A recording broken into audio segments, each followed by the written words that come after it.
ज्ञानाञ्जनशलाकया चक्षुरुन्मिलितं येन तस्मै श्रीगुरवे नमः। नमः विष्णुपदाय कृष्णप्रेष्ठाय भूतले श्रीमते भक्तिवेदान्त स्वामिने इति नामिने। नमस्ते सारस्वती देवे गौरवाणी प्रचारिणे निर्विशेष शून्यवादी पाश्चात्य देशतारिणे वंशाकल्पतरुश्च कृपा सिन्धुभैव च पतितानां पावनेभ्यो वैष्णवेभ्यो नमो नमः। जय श्री कृष्ण चैतन्य प्रभु नित्यानंद श्री अद्वैत गदाधर श्रीवासादि श्री गौर भक्त वृंद। हरे कृष्णा कृष्णा कृष्णा हरे हरे, हरे राम राम राम हरे हरे। मुखं करोति वाचालं पंगुलं हयते यत्कृपातमहं वन्दे परमानन्दमाधवं श्रीगुरुदिनतरिणं श्रीचैतन्य ईश्वरम्। नमः ओं विष्णुपादाय कृष्णपृष्ठाय भूतले श्रीमद् जयपताका समन्विताय। हमने भगवत गीता 10ম অধ্যায় विभूति যোগ শ্রবণ করছে। খালি 2 নম্বর শ্লোক পর্যন্ত অধ্যয়ন করে শ্রবণ କରିଥିଲେ। भगवान कहले न मे विदुः सुरागणः प्रभवं न महर्षयः अहम आदि ही देवानां महर्षिणां च सर्वशः। जेहेतु ମୁଁ ଦେବତା ଏବଂ ମହର୍ଷି ମାନଙ୍କର ପର୍ଯ୍ୟନ୍ତ ମୂଳ, ମାନେ ତାଙ୍କ ଆଗରୁ ମୁଁ ଅଛି, ତାହେଲେ ସେମାନେ ମୋ ସମ୍ପର୍କ କେମିତି ଜାଣିବେ ସବୁ? ହୁଁ। ଏମାନେ ମୋ ସମ୍ପର୍କ ଜାଣନ୍ତିନି, ଜାଣନ୍ତିନି ମାନେ ସମସ୍ତେ କିଛି ଜାଣନ୍ତି, ତ ଅଳ୍ପ କିଛି ଜାଣନ୍ତି, କିନ୍ତୁ ସମ୍ପୂର୍ଣ୍ଣ ରୂପେ କେହି ତାଙ୍କୁ ଜାଣନ୍ତି ନାହିଁ। 3 নম্বর ଶ୍ଲୋକ। जो मां अजम अनादिम च वेति लोको महेश्वरम असम्मूढ़ समर्थेषु सर्व पापै प्रमुच्यते। जह माने जे, माम मोते, अजम अजन्मा, अनादिम अनादि, च मध्य, वेति जाने, लोक माने ब्रह्मांड, महेश्वरम सर्वप्रधान मालिक, असंमूढ़ निसंदेह भावे, स से मर्त्येषु मनुष्य ଲୋକମାନଙ୍କ ମଧ୍ୟରେ सर्व पाप ही समस्त प्रकार पाप कर्मर प्रतिक्रियाରୁ प्रमुच्यते मुक्त हुए। तो पापରୁ ମୁକ୍ତ ହେବାର ଗୋଟେ ସୁନ୍ଦର ପନ୍ଥା এই ଶ୍ଲୋକ ମଧ୍ୟରେ ଭଗବାନ ଦେଲେ। ତ ଭଗବାନଙ୍କର ବିଭୂତି ସେ ବର୍ଣ୍ଣନା କରୁଛନ୍ତି। ତ ପ୍ରଥମ ବିଭୂତି ହେଉଛି କଣ? ଜାଣିବାକୁ ପଡ଼ିବ ଯେ ମୁଁ ଅଜନ୍ମା, ଯେମିତି ଅଜନ୍ମା ଅନାଦି ସମସ୍ତ ବ୍ରହ୍ମାଣ୍ଡର ପରମ ପ୍ରଭୁ। এই ରୂପେ ଯେ ଜାଣିବ ସେ ସମସ୍ତ ମର୍ତ୍ତ୍ୟଲୋକରେ ମର୍ତ୍ତ୍ୟଲୋକରେ ମାନବ ମାନଙ୍କ ମଧ୍ୟରେ ନିଃସନ୍ଦେହ ଭାବରେ ସମସ୍ତ ପ୍ରକାର ପାପ କର୍ମର ପ୍ରତିକ୍ରିୟାରୁ ସେ ମୁକ୍ତ ହେଇଯିବ। ଭଗବାନ ଅଜନ୍ମା, କିନ୍ତୁ ସେ ଜନ୍ମ ହେଇଛନ୍ତି, ଆମ ସାମ୍ନାରେ ଛିଡା ହେଇଛନ୍ତି। ସେ ଅନାଦି, ତାଙ୍କର ତ ଆଦି ଅଛି, ଜନ୍ମ ହେଲେ ପୁଣି ତାଙ୍କର ଅନ୍ତ ରହିଲା। ତ ଏଗୁଡିକ କେମିତିକା ବୁଝିବା? ମୋର ଜନ୍ମ ଅଛି, ମୋର କର୍ମ ଅଛି, କିନ୍ତୁ ଜନ୍ମ କର୍ମ ଚ ମେ ଦିବ୍ୟମ୍, ଗୋଟେ ଦିବ୍ୟ ତ୍ରିଗୁଣାତୀତ କର୍ମଫଳ ଭୋଗ କରିବା ପାଇଁ କି ମୁଁ ଜନ୍ମ ନେଉନି। ଆଉ ଗୋଟେ ଅର୍ଥ ହଉଛି ଭଗବାନଙ୍କୁ ଅଜ ବୋଲି କୁହାଯାଇଛି, ଜନ୍ମ ନାହିଁ। ତ ପ୍ରଭୁପାଦ କହୁଛନ୍ତି ଯେ ଆଧ୍ୟାତ୍ମିକ ଜଗତରେ ଭଗବାନଙ୍କର କେବେ ଜନ୍ମ ନାହିଁ। ହୁଁ। ସେଇଥିପାଇଁ କି ସେ ତ ଅଜ, ତ ଲୋକମାନଙ୍କର ମଧ୍ୟ ପ୍ରଶ୍ନ ଆସିବ, ତ ଅଜ କିନ୍ତୁ କହୁଛନ୍ତି ଜନ୍ମ ହେଲା। ସେଥିରେ ସେ କ୍ଲାରିଫାଏ କଲେ, ସୁସ୍ପଷ୍ଟ କଲେ, ଅଜ ପିସନ୍ ଅଭୟାତ୍ମା, ମୁଁ ଅଜ ଅଭୟ ହେଲେ ବି ଭୂତାନମ୍ ଈଶ୍ୱର, ସମସ୍ତ ଜୀବଙ୍କର ଈଶ୍ୱର। ଏଇ ଯୋଉ କଥାଟି କହିଲେ ଯେ ଯୋଉମାନ ଅଜମ ଅନାଦିମ ବେତି ଲୋକ ମହେଶ୍ୱର, ସେ କଥା କହୁଛନ୍ତି ଅଜପି ଅବ୍ୟୟ ଆତ୍ମା ଭୂତାନମ ଈଶ୍ୱର, ଲୋକ ମହେଶ୍ୱର ଭୂତାନମ ସବୁ ଜୀବର ଈଶ୍ୱର।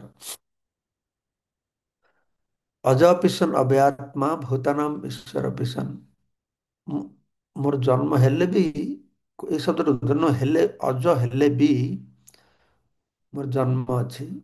କେମିତିକା? ପ୍ରକୃତଂ ସଂଗଧିଷ୍ଠାୟ ସମ୍ଭବାମି ଆତ୍ମମାୟା। ଲୋକମାନେ ଜୀବମାନେ ଜନ୍ମ ହେଉଛନ୍ତି ମହାମାୟାର ପ୍ରଭାବରେ। ମୁଁ ମୋର ସ୍ୱ ପ୍ରକୃତିରେ ପ୍ରତିଷ୍ଠିତ ହେଇକି ସମ୍ଭବାମି, ନିଜକୁ ପ୍ରକାଶ କରିବି। ବୁଝିପାରିଲେ? ପ୍ରକୃତି ସଙ୍ଗ ଅଧିଷ୍ଠାୟ ସମ୍ଭବାମି ଆତ୍ମମାୟା, ଯୋଗମାୟା। ଗୋଟେ ବହୁତ ବଡ଼ ପାର୍ଥକ୍ୟ ଅଛି। ଯୋଗମାୟା ମୋର ସ୍ୱରୂପ ଶକ୍ତି ଦ୍ୱାରା ମୁଁ ନିଜକୁ ପ୍ରକାଶ କରିବି। କାହିଁକି ନା ନହଂ ପ୍ରକାଶ ସର୍ବଶ ଯୋଗମାୟା ସମାବୃତମ୍, ତ ମୁଁ ଯୋଗମାୟା ଦ୍ୱାରା ଆବୃତ ଥାଏ, ତୁମକୁ ପ୍ରକାଶ କରିବି। ତ ଏଇ ଭାବରେ ଆମକୁ ଜାଣିବାକୁ ପଡ଼ିବ ଯେ ଭଗବାନ କୃଷ୍ଣ ହେଉଛନ୍ତି ଅଜ, ଅନାଦି ଆଉ ସବ ଲୋକ ମହେଶ୍ୱର। ତ ସପ୍ତମଧ୍ୟରେ କୁହାଯାଇଛି ଯେ ଯେଉଁମାନେ ଆଧ୍ୟାତ୍ମିକ ଅନୁଭୂତି ଲାଭ କରିବା ସ୍ତରକୁ ନିଜକୁ ଉନ୍ନୀତ କରିବାକୁ ଚେଷ୍ଟା କରୁଛନ୍ତି, ସେମାନେ ସାଧାରଣ ମାନବ ନୁହନ୍ତି। କେବଳ ଚେଷ୍ଟା ଯୋଉମାନେ କରୁଛନ୍ତି, ଆଧ୍ୟାତ୍ମିକ ଜୀବନ କରିକି ସେଥିରେ ସିଦ୍ଧି ଲାଭ କରିବା ଦୂରରେ ଥାଉ, କାହିଁ ସେମାନେ ଚେଷ୍ଟା କରୁଛନ୍ତି ନା ଏ ଭୌତିକ ଜୀବନର ନିରର୍ଥକତାକୁ ସେମାନେ ଉପଲବ୍ଧି କରିପାରିଛନ୍ତି, ତେବେ ନା ଆଧ୍ୟାତ୍ମିକ ଅନୁଭୂତି ପାଇଁ ଚେଷ୍ଟା କରୁଛନ୍ତି। ଏ ଜଡ଼ ଅନୁଭୂତି ବହୁତ ହେଇଗଲା, ଏ ଜଡ଼ ଅନୁଭୂତି ସୁଖ ଦୁଃଖ ପାଇଲେ ଦୁଃଖର ଆଉ ଶେଷ ନାହିଁ, ଏସବୁ ବୁଝିକି ଯେତେବେଳେ ମଣିଷ ଆଧ୍ୟାତ୍ମିକ ଅନୁଭୂତି ପାଇଁ ଚେଷ୍ଟା କରେ, ହଁ, ତେଣୁ ଉନ୍ନତି କରିବାକୁ ଚେଷ୍ଟା କରେ, ସେ ସାଧାରଣ ମାନୁଷ, ସେ ଅସାଧାରଣ। ହୁଁ। ସେମାନେ ଆଧ୍ୟାତ୍ମିକ ଅନୁଭୂତି ନଥିବା କୋଟି କୋଟି ସାଧାରଣ ମାନବଙ୍କ ଅପେକ୍ଷା ଯଥେଷ୍ଟ ଉନ୍ନତ। କିନ୍ତୁ ବାସ୍ତବରେ ଆଧ୍ୟାତ୍ମିକ ଅନୁଭୂତି ଲାଭ କରିବାକୁ ଚେଷ୍ଟା କରୁଥିବା ବ୍ୟକ୍ତିମାନଙ୍କ ମଧ୍ୟରେ ଯେ ଜାଣିପାରେ ଶ୍ରୀକୃଷ୍ଣ ପରମ ପୁରୁଷ ଭଗବାନ ସର୍ବସତ୍ଵ ଅଧିକାରୀ, ଅଜ ଏବଂ ଅନାଦ୍ୟ ଅଟନ୍ତି, ସେହି ସର୍ବ ଉତ୍କୃଷ୍ଟ ଆଧ୍ୟାତ୍ମିକ ଅନୁଭୂତି ଲାଭ କରିଥିବା ବ୍ୟକ୍ତି ଅଟେ। ଭୌତିକ ଆଧ୍ୟାତ୍ମିକ, ଆମର କର୍ମ ଅଛି, ଜ୍ଞାନ ଅଛି, ଧ୍ୟାନ ଅଛି, ଭକ୍ତି ଅଛି। ତ କର୍ମକାଣ୍ଡୀ ମାନେ ସେମାନେ ଭୌତିକବାଦୀ, ଜ୍ଞାନୀ ମାନେ ଆଧ୍ୟାତ୍ମିକବାଦୀ, ହଁ, ଯୋଗୀ ମାନେ ଆଧ୍ୟାତ୍ମିକବାଦୀ, ଭକ୍ତମାନେ ବି ଆଧ୍ୟାତ୍ମିକବାଦୀ। କିନ୍ତୁ ଏମାନେ ଆଧ୍ୟାତ୍ମିକବାଦୀ ସମସ୍ତେ ହେଲେ ବି, କିନ୍ତୁ ଜ୍ଞାନୀ ମାନେ ଆଧ୍ୟାତ୍ମିକବାଦୀ, କିନ୍ତୁ ସେମାନେ এই যে କୃଷ୍ଣ ଯେ ପରମ ବ୍ରହ୍ମ ଅଜ ଅନାଦି, ହଁ, ଏସବୁ ସେମାନେ ବୁଝନ୍ତିନି। ସେମାନେ ନିରାକାରକୁ ବୁଝନ୍ତି, ନିରାକାରରୁ ସାକାର ରୂପ ଗ୍ରହଣ କରିଛନ୍ତି ଗୁଣର ସଂସ୍ପର୍ଶରେ ଆସିକି। ଏଇ ଭ୍ରାନ୍ତ ଧାରଣା ତାଙ୍କର ଅଛି ଜ୍ଞାନୀ ମାନଙ୍କର। ଯୋଗୀ ମାନଙ୍କର କଣ? ଯୋଗୀ ମାନଙ୍କର ସମସ୍ୟା ହଉଛି ଯେ ପରମ ବ୍ରହ୍ମ ତ ଅଜ, ଆଉ ଇଏ କୃଷ୍ଣ ତ ଜନ୍ମ ହେଲେ ଇଏ କିନ୍ତୁ ପରମ ବ୍ରହ୍ମ ହେବେ, ନା ନା ନା, ଆଙ୍କ ଭିତରେ ଯେ ପରମାତ୍ମା ଅଛି ସିଏ ହଉଛି ପରମ ବ୍ରହ୍ମ। ବୁଝିପାରିଲେ? ସେ ପରମାତ୍ମାକୁ ତ ମାନିବେ, ପରମାତ୍ମା ବ୍ରହ୍ମକୁ ମାନିବେ, ସେ କୃଷ୍ଣ ଉପରେ ଭରସା ରଖିପାରିବେନି। ସେଥିପାଇଁ ଭଗବାନ କୃଷ୍ଣ କହିଲେ, ଏଟା ଇମ୍ପୋର୍ଟାଣ୍ଟ ଗୋଟେ ଶ୍ଲୋକ, ଖୁବ ଗୁରୁତ୍ୱପୂର୍ଣ୍ଣ ଶ୍ଲୋକ, ଯୋମାଂ ଅଜମ୍ ଅନାଦିମ୍ ଚ ବେତି ଲୋକ ମହେଶ୍ୱରମ୍। ହଁ, ଯିଏ ମତେ ମୋର ଜନ୍ମ ନାହିଁ, ମୁଁ ଅନାଦି, ହଁ, ଏବଂ ସମସ୍ତ ବ୍ରହ୍ମାଣ୍ଡର ମାଲିକ। ତାହେଲେ କଣ ହବ? ଅସମ୍ମୂଢ ସମର୍ତ୍ତେଷୁ, ଏ ମର୍ତ୍ତ୍ୟ ଲୋକରେ କୌଣସି ସନ୍ଦେହ ନାହିଁ। ସର୍ବ ପାପ ବିମୁଚ୍ୟତେ, ସମସ୍ତ ପାପରୁ ସେ ମୁକ୍ତି ପାଇବ। ଯେ କୃଷ୍ଣ ହିଁ ପରମ ପୁରୁଷ ଭଗବାନ, ସେଇ ଅଜ, ସେଇ ନିଜ, ସେଇ ଅନାଦି। ହଁ, ଯେ ଏଇଟାକୁ ବୁଝିପାରିବ, ତା ମାନେ ସିଏ ସର୍ବ ଉତ୍କୃଷ୍ଟ ଆଧ୍ୟାତ୍ମିକ ଅନୁଭୂତି କି ଲାଭ କରିଛି।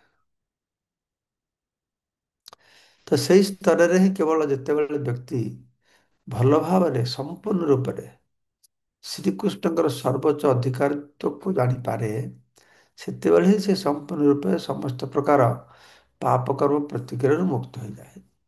ଏଇଟାକୁ ଜାଣିଲେ ସେ ପାପ କର୍ମରେ ଆଉ ପ୍ରବୃତ୍ତ ହବନି। ଆସୁ କେବଳ ତା ନୁହଁ, ଯାହା ପାପ କର୍ମ କରିଛି ତାର ପ୍ରତିକ୍ରିୟା ବି ମୁକ୍ତ ହେଇଯିବ। ଯଦି କୃଷ୍ଣ ଅଜ ବୁଝିପାରେ ଏଟାକୁ। କୃଷ୍ଣଙ୍କ ଅଜ ମାନେ କଣ ବୁଝେଇ କହିଲି? ଯେ ସେ ସ୍ୱ ପ୍ରକୃତିରେ ଯୋଗ ମାପରେ ଯୋଗ ପ୍ରକାଶ କରୁଛନ୍ତି। ହୁଁ।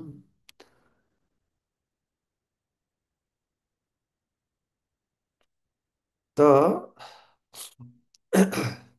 ସେଥିରେ ପାପରୁ ମୁକ୍ତ ହେଇଯିବ। ଏଠାରେ ବ୍ୟବହୃତ ଅଜମ ଅର୍ଥାତ୍ ଅଜନ୍ମା ଶବ୍ଦ। ଦ୍ୱିତୀୟଥର ଜୀବମାନଙ୍କ ସମ୍ବନ୍ଧରେ ଅଜ ଶବ୍ଦ, ଅଜ ନିତ୍ୟ ଶାଶ୍ୱତ ନ ହନ୍ୟତେ ହନ୍ୟମାନେ ପୁରାଣରେ ଲେଖା ହେଇଛି।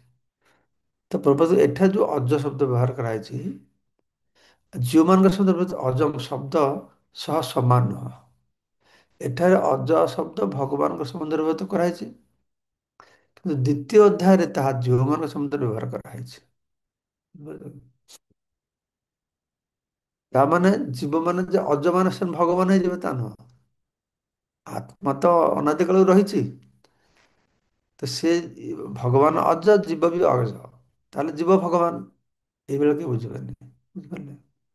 ତେଣୁ କେହି ଏଇ ଅଜମ ଶବ୍ଦ ନେଇ ଗୋଳମାଳରେ ପଡିବା ଉଚିତ ନୁହଁ। ପ୍ରଭୁପାଦ କ୍ଲାରିଫାଇ କରିଦେଲେ କି ଗୋଳମାଳା, ଜୀବ ଅଜ ଭଗବାନ ଅଜ, ଆଉ ତାହେଲେ ଜୀବ ଭଗବାନ ଏକ ଆଉ। ହଁ, ଅଦ୍ୱୈତବାଦୀଙ୍କର ଭଳି ଧାରଣା। ଭଗବାନ ଜୀବମାନଙ୍କ ଠାରୁ ଭିନ୍ନ। ହୁଁ। କାହିଁକି ଭିନ୍ନ? ନା କାରଣ ଜୀବଗଣ ଭୌତିକ ସୁଖ ଆସକ୍ତି ଯୋଗୁଁ ଜନ୍ମ ହଉଛନ୍ତି, ମରୁଛନ୍ତି କର୍ମଫଳ ଭୋଗ କରିବା ପାଇଁ। ହୁଁ। କର୍ମଫଳ ଭୋଗ କରିବା ପାଇଁ ସେ ଜନ୍ମ ହଉଛନ୍ତି, ମରୁଛନ୍ତି। କୃଷ୍ଣ ଜନ୍ମ ହେଲେ, କୃଷ୍ଣ ଜନ୍ମ ହେଲା ଯେତେବେଳେ ତାଙ୍କ ଚତୁର୍ଭୁଜ ରୂପରେ ସୁନ୍ଦର ଡ୍ରେସ୍ ପିନ୍ଧଛନ୍ତି, ମୁକୁଟ ପିନ୍ଧନ୍ତି, ଚମତ୍କାର ଦେଖିବାକୁ। ଆମେ କଣ ସେଭଳି ଜନ୍ମରେ ସେଭଳିଆ ଦେଖାଯାଉଛି? କୃଷ୍ଣଙ୍କ ଲମ୍ବା ଲମ୍ବା ଚୂଳ ଅଛି, ଆମର ତ ନଣ୍ଡା ହେଇକି ଜନ୍ମ ହଉଛେ। ବହୁତ ପାର୍ଥକ୍ୟ ଦେଖିଲେ ହବ। ବୁଝିଲେ କି? ତ ଜୀବ ଜନ୍ମ ହଉଛି, ମରୁଛି, କିନ୍ତୁ ଭଗବାନଙ୍କ ସେଭଳିଆ ନୁହଁ। ସେ ପ୍ରକଟ ଅପ୍ରକଟ କରୁଛନ୍ତି, ସୂର୍ଯ୍ୟ ଯେମିତିକା। ତ ବଦ୍ଧ ଜୀବଗଣ ବରାବର ଶରୀର ପରିବର୍ତ୍ତନ କରୁଛନ୍ତି, କିନ୍ତୁ ଭଗବାନଙ୍କ ଶରୀର ପରିବର୍ତ୍ତନଶୀଳ ନୁହଁ। ସେ ତାଙ୍କ ଦିବ୍ୟ ଶରୀର ନେଇକି ଜଗତକୁ ଆସୁଛନ୍ତି, ଆଉ ଦିବ୍ୟ ଶରୀର ନେଇକି ସେ ପ୍ରତ୍ୟାବର୍ତ୍ତନ କରୁଛନ୍ତି। ବୁଝିପାରିଲେ କି? ଦିବ୍ୟ ଶରୀର ନେଇକି ପ୍ରତ୍ୟାବର୍ତ୍ତନ କରୁଛନ୍ତି। ଭାଗବତରେ ଲେଖା ହେଇଛି, ଯେତେବେଳେ ଜରାସବର ତୀର ମାରିଲା, ଭଗବାନ କୃଷ୍ଣ ସେଇ ଭୌତିକ ଲୋକମାନଙ୍କୁ ମୋହିତ କରିବା ପାଇଁ କି ଗୋଟେ ଶରୀରକୁ ରଖିଦେଇକି ତାଙ୍କ ଦିବ୍ୟ ଶରୀରରେ ରଥ ଆସିଲା, ସେଥିରେ ରଥରେ ସେ ଚାଲିଗଲେ। ବୁଝିଲେ କି? ଏପରିକି ସେ ଯେତେବେଳେ ଭୌତିକ ଜଗତକୁ ଆସନ୍ତି, ସେ ଠିକ ସେ ଅଜନ୍ମା ରୂପରେ ହିଁ ଆସନ୍ତି। ହଁ। ତେଣୁ ଚତୁର୍ଥ ଅଧ୍ୟାୟରେ କୁହାଯାଇଅଛି ଯେ ଭଗବାନ ତାଙ୍କର ଆତ୍ମମାୟାରେ ଅବସ୍ଥାନ କରନ୍ତି, ଯୋଉଟା ମୁଁ ବର୍ଣ୍ଣନା କରି କହିଲି, ସମ୍ଭବାମି ଆତ୍ମମାୟା। ସେ କଦାପି ନିଜ ଭୌତିକ ଶକ୍ତିରେ ଅବସ୍ଥାନ କରନ୍ତି ନାହିଁ। ସେ ସର୍ବଦା ଉଚ୍ଚତର ଶକ୍ତିରେ ଅବସ୍ଥାନ କରନ୍ତି, ଦିବ୍ୟ। ଏଇଟା ସମସ୍ତେ ବୁଝନ୍ତି ନାହିଁ, କିନ୍ତୁ ଭକ୍ତମାନେ ବୁଝନ୍ତି ଭଲ ଭାବରେ। ସୃଷ୍ଟିର ପୂର୍ବରୁ ସେ ଥିଲେ, ଆହୁରି ମଧ୍ୟ ସେ ତାଙ୍କର ସେ ସୃଷ୍ଟି ଠାରୁ ଭିନ୍ନ। ସବୁ ସୁନ୍ଦର ଗୀତାରେ ବର୍ଣ୍ଣନା କରିଛନ୍ତି। ସେ ସୃଷ୍ଟିର କାରଣ, ସୃଷ୍ଟି ଧାରଣ କରିଛନ୍ତି, ସଂହାର କରୁଛନ୍ତି। କିନ୍ତୁ ସୃଷ୍ଟି ଠାରୁ ସେ ଭିନ୍ନ। ସୃଷ୍ଟି ପୂର୍ବରୁ ସେ ଥିଲେ। ସୃଷ୍ଟି ପ୍ରଳୟ ହେଇଯାଉ ତେବେ ବି ସେ ରହିବେ। ଏଇସବୁ କଥା ଜାଣିବାକୁ ପଡ଼ିବ। ସମସ୍ତେ ଦେବତା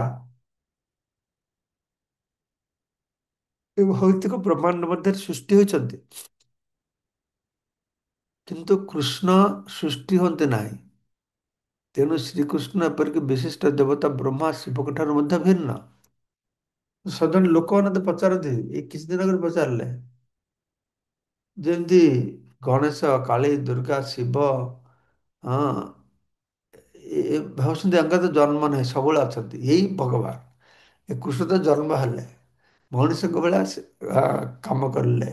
ରାମ ତ ଜନ୍ମ ହେଲେ, ଦୁର୍ଗାଙ୍କୁ ପୂଜା କରିଲେ, ଶିବଙ୍କୁ ପୂଜା କରିଲେ। ହେଲେ ଶିବ, ଦୁର୍ଗା, କାଳୀ ସେମାନେ ହିଁ ଭଗବାନ। ଏମାନେ ଜଣେ ଭକ୍ତ। ଏ କି ଦୁଇ ଚାରି ଦିନ ଆଗରୁ କିଏ ମତେ ଭଳିଆ କହିଲା। ହଁ, ସେଭଳିଆ ଲାଗେ। ସେଭଳିଆ ଲାଗେ। କାହିଁକି ନା ଆମେ କୃଷ୍ଣଙ୍କ ସମ୍ପର୍କରେ ଜାଣିନେ। ଗୀତା ପଢିଲେ କୃଷ୍ଣ ସମ୍ପର୍କରେ ଜାଣିବା। ଦୁର୍ଗା ଦେବୀ କୋଉଠି ଅଛନ୍ତି, ଶିବ କୋଉଠି ଅଛନ୍ତି, ଦେବତା ମାନେ କୋଉଠି ଅଛନ୍ତି, ହଁ, ବିଷ୍ଣୁ କୋଉଠି ଅଛନ୍ତି, କୃଷ୍ଣ କୋଉଠି ଅଛନ୍ତି।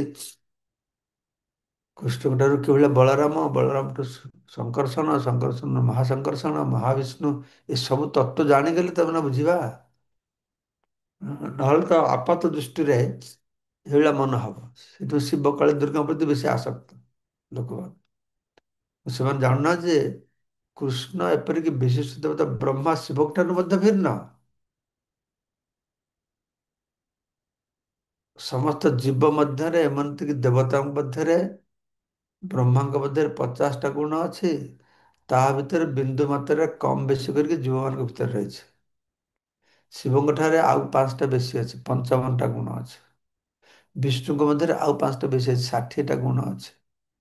କିନ୍ତୁ କୃଷ୍ଣଙ୍କ ମଧ୍ୟରେ 64 ଗୁଣ ଅଛି, ଯୋଉ 4ଟା ଗୁଣ ଆଉ କାହା ପାଖରେ ନାହିଁ। ଏଇଭଳିଆ ବୁଝିବାକୁ ପଡିବ। ଯେଣୁ ସେ ବ୍ରହ୍ମା ଶିବାଦୀ ସମସ୍ତ ଦେବତାଙ୍କର ସୃଷ୍ଟିକର୍ତ୍ତା। ତେଣୁ ସେ ସମସ୍ତ ବ୍ରହ୍ମାଣ୍ଡରେ ପରମ ପୁରୁଷ, ଈଶ୍ୱର ପରମ କୃଷ୍ଣ। ତେଣୁ ପ୍ରତ୍ୟେକ ସୃଷ୍ଟ ପଦାର୍ଥ ବା ଜୀବଠାରୁ ସେ କୃଷ୍ଣ ଭିନ୍ନ ଅଟନ୍ତି। ଏବଂ ଯିଏ ତାଙ୍କୁ ଏଇ ପ୍ରକାରରେ ଜାଣେ, ସେ ସାଙ୍ଗେ ସାଙ୍ଗେ ସମସ୍ତ ପ୍ରକାର ପାପ କର୍ମର ପ୍ରତିକ୍ରିୟାରୁ ମୁକ୍ତ। ହୁଁ, ପାପ କର୍ମରୁ ମୁକ୍ତି ପାଇବାର କେତେ ସୁନ୍ଦର ଗୋଟେ ତତ୍ଵଗତ ଭାବରେ ବୁଝିଲେ। ଏମିତି କଥା କୁହାଯାଇଛି, ଗଙ୍ଗାରେ ସ୍ନାନ କଲେ ପାପରୁ ମୁକ୍ତ ହେଇଯିବ, ଜଗନ୍ନାଥ ଦର୍ଶନ କଲେ ପାପରୁ ମୁକ୍ତ ହେଇଯିବ, ସମୁଦ୍ର ସେ ଗୋଟେ ପ୍ରକାର ପାପରୁ ମୁକ୍ତ ହେଇଯିବା। ଏଇଟା କଣ ତତ୍ଵତଃ ଭଗବାନଙ୍କୁ ଜାଣିବାରେ ସେ ପାପରୁ ମୁକ୍ତ ହବ, ପ୍ରତିକ୍ରିୟାରୁ ମୁକ୍ତ ହବ। ଭଗବାନଙ୍କ ସମ୍ବନ୍ଧରେ ଜ୍ଞାନ ଲାଭ କରିବାକୁ ହେଲେ ମାନବକୁ ସମସ୍ତ ପ୍ରକାର ପାପ କର୍ମରୁ ମୁକ୍ତ ହେବାକୁ ପଡିବ। ତାହେଲେ ପୂର୍ଣ୍ଣ ଜ୍ଞାନ ପାଇବ। ତ ଭଗବାନଙ୍କ ସଙ୍ଗେ ଏଇଟା ଏଇଟା ପ୍ରାଥମିକ ଜ୍ଞାନ। ପ୍ରାଥମିକ ମାନେ ଯେ ମାନିବ ଯେ କୃଷ୍ଣ ହଉଛନ୍ତି ଅଜର, ତା ଜନ୍ମ ଅନାଦି, ଲୋକ ମହେଶ୍ଵର, ଏଟା ଜାଣିଲେ ବାସ୍ ତାର ଆଧ୍ୟାତ୍ମିକ ଜୀବନ ଆରମ୍ଭ ହେଇଗଲା, ସେ ପାପରୁ ମୁକ୍ତ ହବ। ହୁଁ। କୃଷ୍ଣକୁ ଏକ ମାନବରେ ବୁଝିବାକୁ ଚେଷ୍ଟା କରିବା ଉଚିତ ନୁହଁ। ଏହା ସାରା ଜଗତର ଲୋକମାନେ କରୁଛନ୍ତି। ପୂର୍ବରୁ ଏହା କୁହାଯାଇଛି ଯେ ଏକ ନିର୍ବୁଦ୍ଧ ବ୍ୟକ୍ତି ହିଁ ତାଙ୍କ ସାଧାରଣ ମାନବ ରୂପେ ଚିନ୍ତା କରେ। ଅବଜାନନ୍ତି ମାମୁଢା ମାନୁଷମିତ ଅନୁମାସିତ। ମୂଢା, ମୂଢା, କାହିଁକି? ସେ ମଣିଷ ରୂପରେ ବି ପରମ ଭାବରେ ରହିଛନ୍ତି, ଦିବ୍ୟ ଭାବ। ପରମ ଭାବ ଅଜାନତ ମମୋହତ ମହେଶ୍ଵରମ। ସେ ଜାଣନ୍ତିନି ଏ କଥାଟା। ହଁ, ଠିକ ଅଛି। ଏଇ କଥାଟା ପୁନର୍ବାର ଅନ୍ୟ ପ୍ରକାର କୁହାଯାଇଛି। ଆଗରେ କୁହାହେଲା ଯେ ମତେ ମଣିଷ ରୂପେ ଜାଣିବାକୁ ଚେଷ୍ଟା କରୁଛି, ଚେଷ୍ଟା କରିବା ଉଚିତ ନୁହଁ। ଯେ ମୂର୍ଖ, ସେ ମତେ ମାନବ ବୋଲି ମନେ କରୁଛି।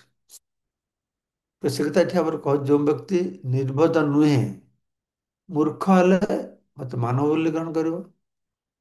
ମୂର୍ଖ ନହେଲେ, ଚାଲାକ ହେଲେ ଭଗବାନଙ୍କର ସ୍ୱରୂପ ଓ ପ୍ରକୃତି ଅବସ୍ଥାକୁ ବୁଝିପାରିବ ଏବଂ ସେ ସବୁ ସମୟରେ ସମସ୍ତ ପ୍ରକାର ପାପ କର୍ମ ପ୍ରତିକାରରୁ ସେ ମୁକ୍ତ ହେଇଯିବ।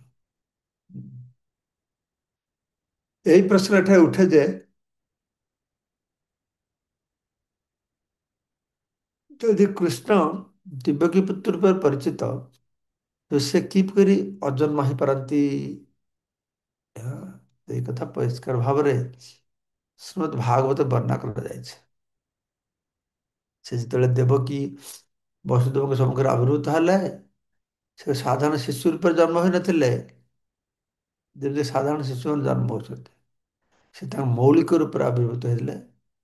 ତତ୍ପରେ ସେ ସାଧାରଣ ଶିଶୁ ରୂପରେ ରୂପାନ୍ତରିତ ହେଇଗଲେ। ବୁଝିଲେ କି? ଆମମାନେ ଯେମିତିକା ଜନ୍ମଗ୍ରହଣ କରୁଛେ, ସେ ତାଙ୍କ ଜନ୍ମ ଏଥିରେ ତ ବୁଝାଯାଉନି। ଏଇଟା ତ ସୁସ୍ପଷ୍ଟ ହଉଛି ଏଥିରୁ। ଆଉ ବେଶୀ ଜାଣିବା କଣ ଦରକାର? ଯାହା ଶ୍ରୀକୃଷ୍ଣଙ୍କ ନିର୍ଦ୍ଦେଶରେ କରାଯାଏ ତାହା ହିଁ ଦିବ୍ୟ। ବୁଝିଲ? ଏହା କଦାପି ଭୌତିକ ଦୋଷ ଦୁଷ୍ଟ ହୋଇ ନପାରେ, ଯାହାକି ଶୁଭଙ୍କର କିମ୍ବା ଅଶୁଭଙ୍କର ହୋଇପାରେ। ଏତେ ଶୁଭ ନାହିଁ, ଅଶୁଭ ନାହିଁ। ସେ ଦିବ୍ୟ ତ୍ରିଗୁଣାତୀତ। ଏଇ ଯୋଉ ଧାରଣା ଯେ ଏଇ ଭୌତିକ ଜଗତରେ କେତେକ ଶୁଭପ୍ରଦ ଆଉ କେତେକ ଅଶୁଭପ୍ରଦ ପଦାର୍ଥ ଅଛି, ଏହା ବ୍ୟକ୍ତିର ମାନସିକ କଳ୍ପନା ଅଟେ। କାରଣ ଭୌତିକ ଜଗତରେ କିଛି ଶୁଭ ନୁହଁ। ଏଇ ଭଲ, ଏଇ ମନ୍ଦ, ଏଇ ସବୁ ଭ୍ରମ। ଏଟା ଭଲ, ଏଇଟା ମନ୍ଦ, ଏଟା ଶୁଭ, ଏଟା ଅଶୁଭ, ଏଟା ଭୁଲ ଧାରଣା। ଏ ସବୁ ଅଶୁଭ। ଜେଲଖାନାରେ କଣ ଶୁଭ ହୁଏ ନା କି? ଜେଲଖାନା ଜୀବନତ ପ୍ରଣାଳୀ, ସେ ଏ କ୍ଲାସ ହଉ, ବି କ୍ଲାସ ହଉ, ସି କ୍ଲାସ ହଉ, ସମସ୍ତେ ଅମଙ୍ଗଳ। ମଙ୍ଗଳ ଅମଙ୍ଗଳ, ଭଗବାନ ମଙ୍ଗଳ ମଙ୍ଗଳ ଊର୍ଧ୍ୱରେ। ଆମେ କେବଳ କଳ୍ପନା କରୁଛେ ଏହା ମଙ୍ଗଳମୟ। ଏଥିରେ ମଙ୍ଗଳ ନାହିଁ। ଦୁଃଖାଲୟ ଅଶାଶ୍ୱତ। ପୂର୍ଣ୍ଣ କୃଷ୍ଣ ଚେତନାରେ ଭକ୍ତି ଯୋଗ ମାର୍ଗରେ କୃଷ୍ଣ ସେବା ଉପରେ ହିଁ ପ୍ରକୃତ ମଙ୍ଗଳ ଶୁଭ ନିର୍ଭର କରେ। ଏକମାତ୍ର ଭଗବାନଙ୍କ ସେବା, ଭଗବାନଙ୍କର କାର୍ଯ୍ୟକ୍ରମ ଗୁଡ଼ିକ ଶୁଭ। ଭୌତିକ ଯେ ଯାହା କିଛି ଶୁଭ ଅଶୁଭ ଅଛି, ସେଟା ସବୁ ଫାଲତୁ। ହଁ। ତେଣୁ ଯଦି ଆମେମାନେ ଭଗବାନଙ୍କର, ଆମ୍ଭମାନଙ୍କର କାର୍ଯ୍ୟକଳାପକୁ ମଙ୍ଗଳମୟ କରିବାକୁ ଇଚ୍ଛା କରୁଛୁ, ତାହେଲେ କଣ କରିବାକୁ ପଡ଼ିବ ନା, ଆମମାନଙ୍କୁ ପରମ ପୁରୁଷ ଭଗବାନଙ୍କର ନିର୍ଦ୍ଦେଶରେ କାର୍ଯ୍ୟ କରିବାକୁ ପଡ଼ିବ। ତାହେଲେ ମଙ୍ଗଳ ହବ। ଆଉ ଯେତେବେଳେ କର୍ମକାଣ୍ଡ ରହିଛି, ଭୂତ ପ୍ରେତ ପ୍ରଜା, ଭୂତ ପ୍ରେତ ପୂଜା ଅଛି, ଇଏ ଅଛି, ସିଏ ଅଛି, ହଁ ଆମର ମଙ୍ଗଳ ହବ, ହଁ ଇଏ ହବ, ସିଏ ହବ, ଏଗୁଡ଼ା ସବୁ ଭ୍ରାନ୍ତି। କୌଣସି ମଙ୍ଗଳ ନାହିଁ। ଟିକେ କ୍ଷଣିକ ଭଲରେ ରହିଛି, ତାକୁ ସେ ମଙ୍ଗଳ ବୋଲି ମନେ କରୁଛି। ପରେ ତ ପୁଣି ହଁ, ସେଇ ଅବସ୍ଥା ଖରାପ।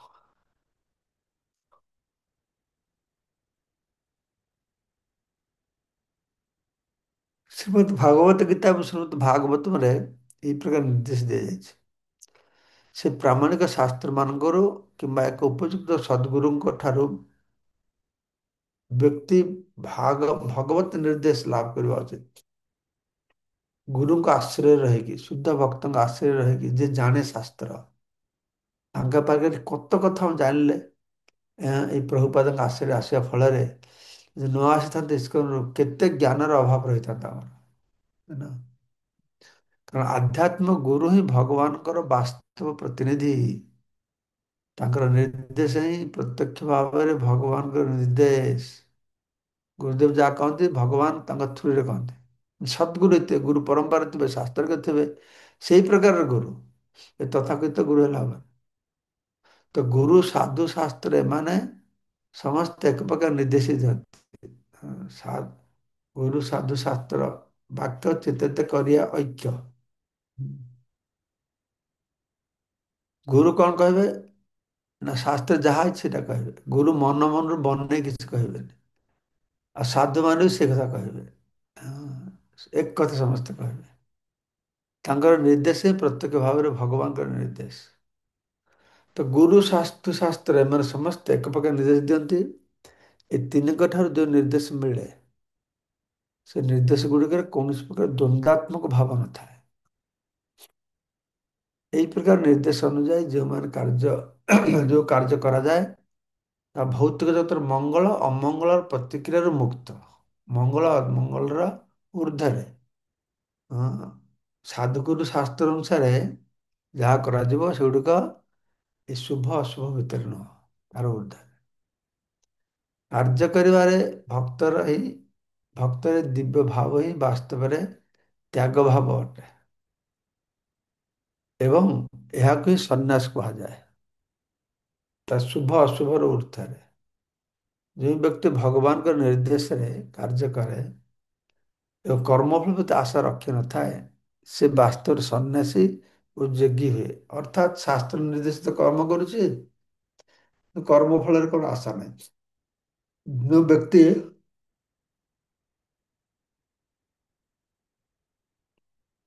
କେବଳ ସନ୍ନ୍ୟାସୀର ବା ଏକ ମିଥ୍ୟା ଯୋଗୀର ପୋଷାକ ଧାରଣ କରିଥାଏ କିନ୍ତୁ ଭଗବତ ନିର୍ଦ୍ଦେଶରେ କାର୍ଯ୍ୟ କରୁନି, ସେ ସନ୍ନ୍ୟାସୀ ବା ଯୋଗୀ ନୁହଁ। ହଁ, ଭଗବାନ କୃଷ୍ଣ ସୁସ୍ପଷ୍ଟ କରିଦେଲେ। 3 ନମ୍ବର ତାତ୍ପର୍ଯ୍ୟ ଶେଷ ହେଲା, ହରେ କୃଷ୍ଣ ହରେ କୃଷ୍ଣ କୃଷ୍ଣ କୃଷ୍ଣ ହରେ ହରେ ହରେ ରାମ राम राम हरे हरे। मंगलमय प्रभु बोलो। হরে কৃষ্ণ মহারাজ, সূচনা দণ্ডবোধ করলাম। মহারাজ, আপনার চরিত্রে শ্রবণ করেছিলাম যে ব্রহ্মার 100 বছর আয়ুতে বলা হয় পড়া, অর্ধেক অর্ধেক পঞ্চবর্ষের পঞ্চবর্ষের করলে পরার্ধ হয়। আর মহারাজ ব্রহ্মার একদিনকে বলা হয় এক কল্প। তো ব্রহ্মা যখন দিনের শেষে স্মরণ করতে যান তখন কল্পান্তে প্রলয় হয়। মহারাজ এখানে শ্রীল প্রভুপাদ তাৎপর্যে লিখছেন কল্পের অবস্থানে মানে ব্রহ্মার মৃত্যু হবে। ব্রহ্মার আয়ু 100 বছর, তার একদিন পৃথিবীর 430 কোটি বছরের সমান। তাই রাত্রির সাহিত্য সমপরিমাণ। তো মহারাজ এখানে ব্রহ্মার মানে কল্পের অবস্থানে মানে ব্রহ্মার একদিনকে বলা হচ্ছে কল্প, এরকম বলছে মহারাজ। গুলিয়ে যাচ্ছে আমার। आज के नहीं तो तात्पर्य थिला। না না মহারাজ, এই রাজযোগ যোগে 7 নম্বর শ্লোকে তাৎপর্য রয়েছে। সেটা দেখতে হবে। কল্প হচ্ছে একদিন, সেটা আমি জানি, একদিনকে কল্প বলে। এরকম শ্লোক তাৎপর্য লিখেছেন, তা আমার গুলিয়ে যাচ্ছিলাম। হ্যাঁ, একটু গুলিয়ে গেছে। আর মহারাজ, এই স্বয়ং ভগবানের 4টে যে অতিরিক্ত গুণ, সেটা রূপমাধুরী, লীলা মাধুরী, বেণু মাধুরী আর প্রেমনা প্রিয়াধিক্য মহারাজ। हाँ, तो हमारा चैतन्य